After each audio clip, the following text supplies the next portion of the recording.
Hello বন্ধুরা, আশা করি তোমরা সবাই আছো ভালো। আজকে আবার একটা নতুন তোমাদের ব্লগ নিয়ে তোমাদের মাঝে চলে এলাম। আজকে তোমাদের এসএসসি জিডি তোমরা কীভাবে রুটিন ফলো করবে সে সম্বন্ধে তোমাদের কিছু বলবো।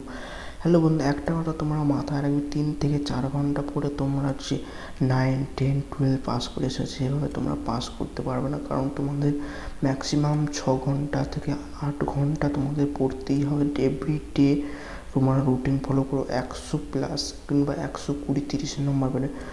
বন্ধুরা, তোমরা যারা এবার এসএসসি জিডি পরীক্ষা দিয়েছো, যারা পাস করছো, তাদের কাছে তোমরা শুনবে তারা কখন কীভাবে পড়েছে। আর আমি বলবো যে এসএসসি জিডি তোমাদের পাস করতে হলে ম্যাক্সিমাম 3 থেকে 4 ঘন্টা তো পড়লে হবেই না, ম্যাক্সিমাম 8 ঘন্টা তোমাদের পড়তেই হবে।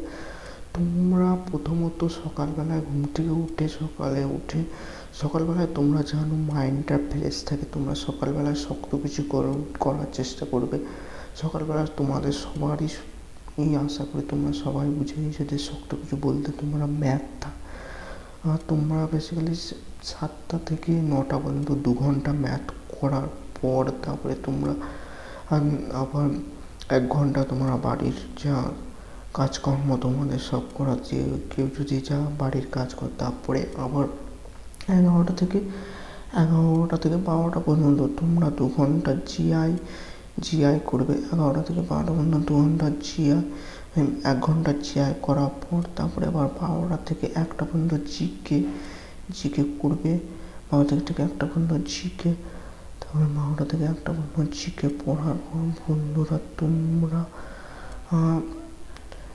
আবার রেস্ট নিতে পারো 2 ঘন্টা। 3টে থেকে 5টা পর্যন্ত বন্ধুরা তোমরা হিন্দি 3টে থেকে 5টা পর্যন্ত হিন্দি, তার মধ্যে জিকেও পড়তে পারো, হিন্দি গ্রামার, ইংলিশ গ্রামার পড়তে পারো।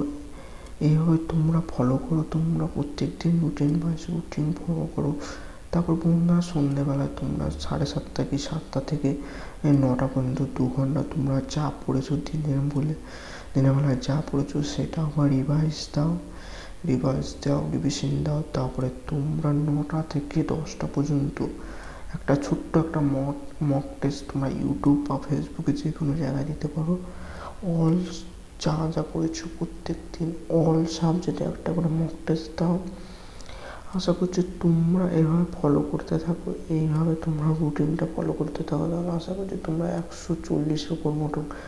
আর আমার ভিডিও থেকে তোমরা যদি মোটিভেশন হয়ে থাকো তাহলে তোমরা আমার চ্যানেলটিকে সাবস্ক্রাইব করতে পারো।